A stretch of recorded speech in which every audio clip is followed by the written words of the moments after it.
అమ్మా నమస్కారం అమ్మా. అపర్ణ నమస్తే. ఎక్కడున్నావు? అమ్మా అమ్మా నేను ఈ పాతపట్నం వచ్చానమ్మా నిన్ననే. పక్కన ఎవరు లేరు కదా?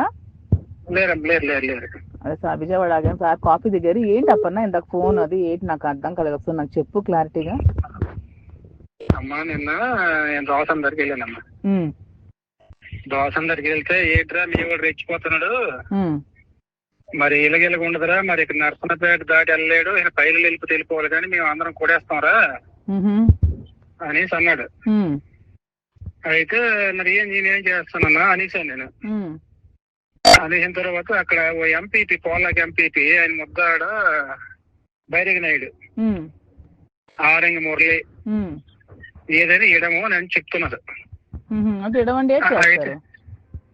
కొడతారు అంటే మరి రేట్ లేదమ్మా, కొడతారు. అయితే కొడతారు అని ప్లాన్ చేస్తున్నారు బాగా. మొన్న గతసారి ఒకలాగా ఉండేది, ఇప్పుడు ఒకలాగా ఉంది. అయితే నేను అన్నాను ఏంటి అన్నయ్య ఇప్పుడు కరెక్ట్ కాదు, ఈ రోజు గొడవ వచ్చింది తిలక్ బ్యాచ్ వాళ్ళే కదా అన్నాను నేను. అంటే అదే నీకు తెలుసు అనేసాడు. అయిన తర్వాత సరేలే మనం ఊరుకున్నా, సార్కి ఒక జాగ్రత్తగా ఉండమన్నా చెప్తామని నేను ఇందాక ఫోన్ చేసి చెప్పాను. ఈ ఇన్ఫర్మేషన్ అయితే పక్క కొట్టడానికి అయితే ప్లాన్ చేస్తున్నారు, ఇదైతే పక్క ప్లాన్ చేస్తున్నారు. తర్వాత ఇంకొక విషయం కూడా నాకు 2:30 తర్వాత నిమ్మాయి నుంచి మా ఊరు నుంచి మళ్ళా ఒక న్యూస్ వచ్చింది. ఎలాగైనా శ్రీనికి నిమ్మాడి జంక్షన్ లో కొట్టడానికి ప్లాన్ చేస్తున్నారు. Okay okay.